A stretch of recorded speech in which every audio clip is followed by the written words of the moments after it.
کراچی میں سید ظہور شاہ ہاشم reference library کی مسپاری اور ممتاز بلوچ دانشور عظیم دہقان اور ان کی ہمشیرہ کی گرفتاری کے خلاف ملیر کے عوام نے نیشنل ہائی وے بند کر کے اپنے شدید غم و غصے کا اظہار کیا۔ احتجاج کے باعث کئی گھنٹوں تک ٹریفک جام رہا اور بالآخر عظیم دہقان اور ان کی ہمشیرہ کو رہا کر دیا گیا۔ واقعے کی سول سوسائٹی کے رہنماؤں نے شدید مذمت کرتے ہوئے واش نیوز سے گفتگو کرتے ہوئے کہا کہ پہلے یہ جتنے میگا پروجیکٹس ہیں نا، یہ لوگوں کی مرضی سے اور جو جن علاقوں میں بنایا جا رہا ہے وہاں کی کمیونٹی کی مرضی سے نہیں بنایا جا رہا ہے۔ یہ ملیر جو یہ بنا رہے ہیں یہ کانسٹیٹیوئنسی تھی پیپلز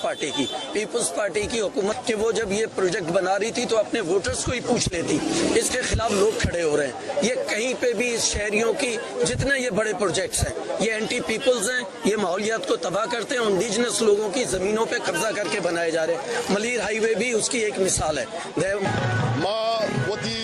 چاروں کانا مردمانہ اطلاع کرنا کہ پاکستان تا سندھ تا اور کراچی تا یہ جو پولیس گردی ہے اس مسئلے نشان باز ہے، لیکن عظیم دہقانہ یہ دومی رندے یہ سیکنڈ ٹائم ہے جو نا یہ لوگا چسکن گیا گستگی رندہ بھی سجی شفا داشت گئے یہ رندہ بھی یہ ایک مردم ہے ہوتی زمین اگر با کنک نلوٹی جو زمین ہے یہ ملکیت ہے اور دا لائبریری زمین ہے اب لائبریری ختم کرنے کے واسطہ حکومتہ لوٹی کے باقاعدہ یا